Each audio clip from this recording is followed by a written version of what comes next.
The February 6 earthquakes have brought unimaginable destruction across 10 provinces in Turkiye's south. Turkey's disaster management agency says that more than 350,000 apartments have been destroyed, leaving countless people homeless.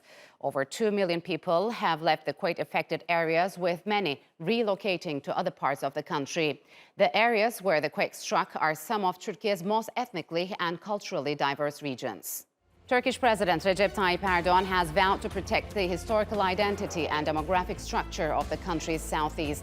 Often referred to as the crossroads of civilizations, the city of Gaziantep and its surroundings have been a melting pot of cultures and are home to historical sites dating back thousands of years. President Erdogan added that the construction of 270,000 homes would begin in March, with a goal to complete them within 1 year. The February 6 earthquakes killed more than 48,000 people in Turkiye and Syria. Several powerful earthquakes have followed, including a 5.0 tremor that hit Hatay on Thursday. And now to discuss the migration and changing demographics due to the quake, joining me now from Ankara is Selin Ünal. She is a spokesperson of the United Nations High Commissioner for Refugees in Turkey. And from Oxford, UK, David Coleman. He is the Emeritus Professor of Demography at Oxford University. A warm welcome to you both, and thanks for joining me on Straight Talk. So, Selin, millions of people are homeless, both in Turkey and Syria, and Turkish President Erdogan pledged more than 200,000 houses to be built within a year. But until the new homes are built, where will many of displaced stay for the next several months, and how will they endure the hardships, both physically and psychologically? Well, indeed, the destruction we have seen is really unprecedented, that we have been witnessing since the first earthquake happened. And we see that thousands of homes destructed, untold destruction in homes and infrastructure, heavily damaged buildings and so forth. So as you mentioned, tens of thousands of people are now homeless in Syria and also as well as in Turkey mainly.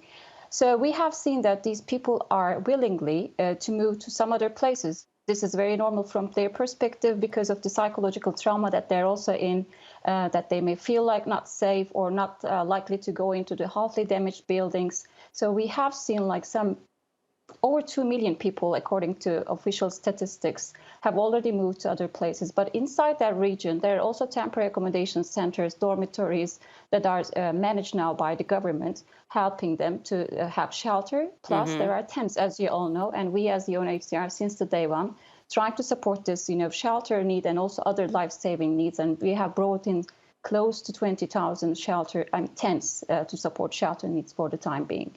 So, David, over 2 million people have reportedly left quake-affected areas and relocated to other parts of Turkey. President Erdogan vowed to make sure the country's southeast keep its historic demographic structure. What will long-term effects the quake have on the region's demography?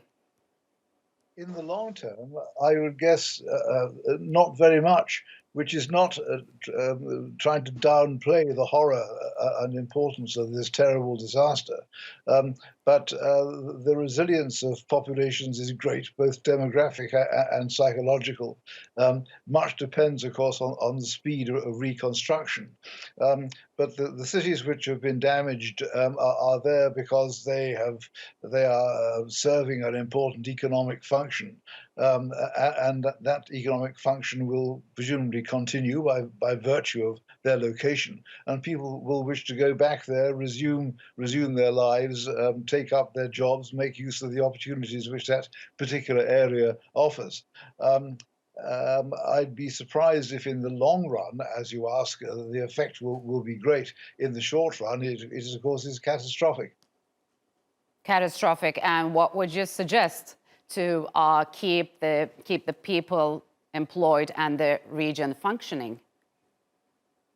The region probably can't function for the time being because so much of the infrastructure will be destroyed. I don't know what the damage is, but presumably power lines are all cut, electricity generation has ceased, water mains are all fractured, sewage is probably non-existent and possibly in a dangerous state.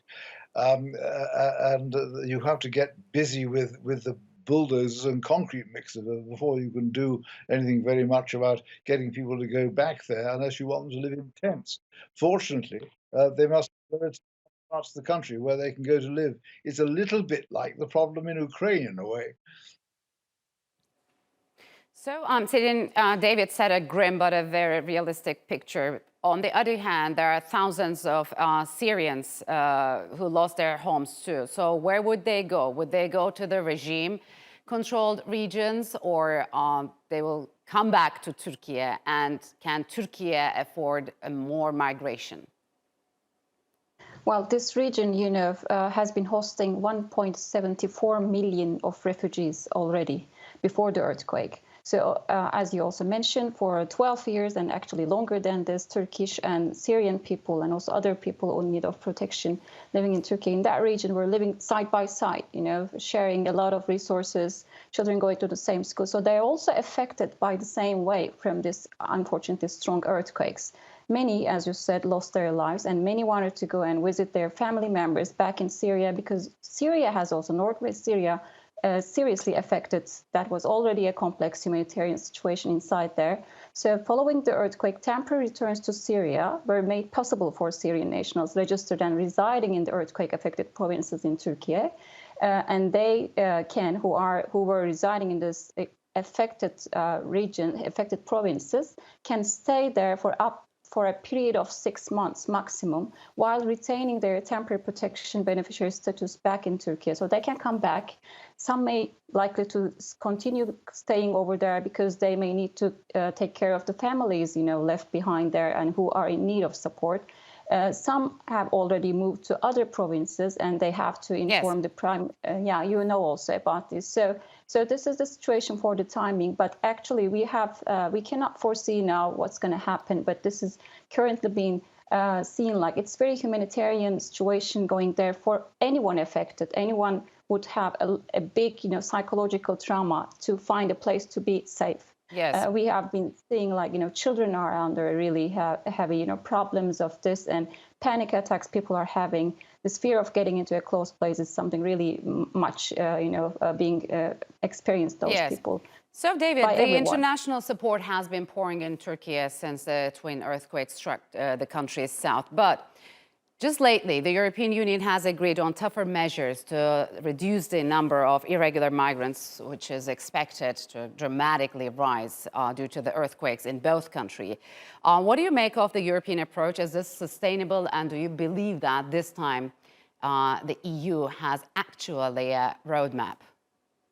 Well, surely people in Turkey aren't going to want to leave Turkey as a consequence of the earthquake. Perhaps they will, but I hadn't heard that they would. It seems not a natural thing to do, given that they must all have relatives in other parts of Turkey where they can go and live.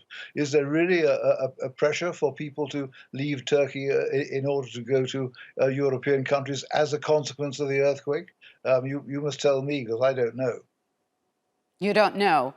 But, I mean, is the regime's, let's think about that from the Syrian perspective, is the regime's isolation from now on sustainable by the Western world, which is quite worried about an influx of migration?